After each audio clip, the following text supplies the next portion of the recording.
I'm Steve Churm, publisher of OC Metro and CEO of Churm Media, and this is a special edition of My Bottom Line for September 2011. Everything changed that day. We can't deny it, we can't avoid it. What happened on September 11, 2001, a cobalt blue weekday a decade ago, rocked America's foundation. A series of terrorist attacks in New York, Washington, D.C., and in the skies over rural Pennsylvania left us heartbroken and frightened. It was a day most of us old enough to emotionally archive will remember for a lifetime.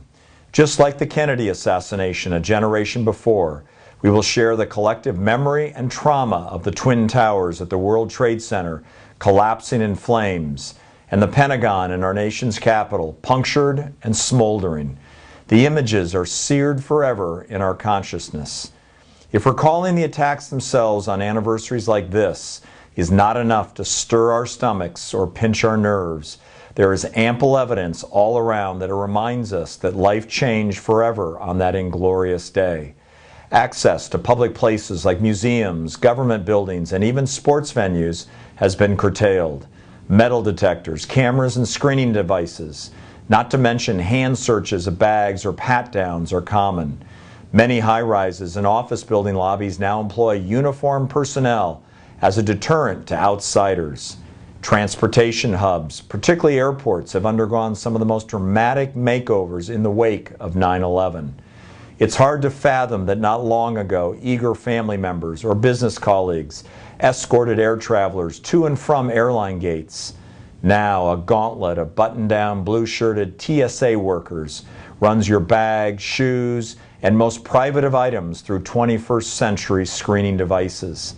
In fact, one of the most expensive and technologically advanced improvements at the soon-to-be opened new Terminal 3 at John Wayne Airport is the basement security screening area. Officials have installed and are testing some of the fastest X-ray monitors to scan checked luggage. But the impact goes beyond the physical intrusion in our lives. The psychological dent is real.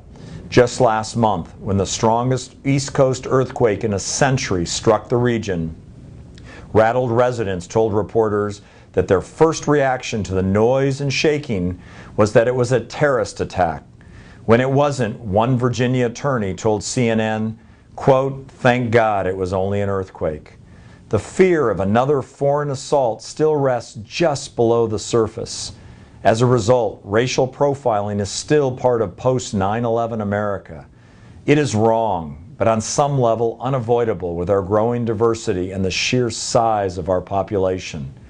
And what 9/11 did was put America on alert. The most trusting nation on the planet is less trusting today of outsiders and even some of our citizens. I don't have an issue with any of the measures we have adopted to fortify our society, and if anyone should be steamed, it might be me. Having had a hip and ankle replaced, I am a TSA poster boy. Every time I fly, I receive a full body search while family members or colleagues wait. Inconvenient? Perhaps. Necessary? Absolutely. When you recall the images of jetliners broadsiding the World Trade Center. The cost to adjust to life after 9/11 has been significant, emotionally and in hard dollars. But the last time I checked, we are still the model of freedom. We're not perfect, and although the physical barriers to accessing public places and to travel are annoying, we have reluctantly come to accept them. And there isn't a piece of soil I'd rather call home than America.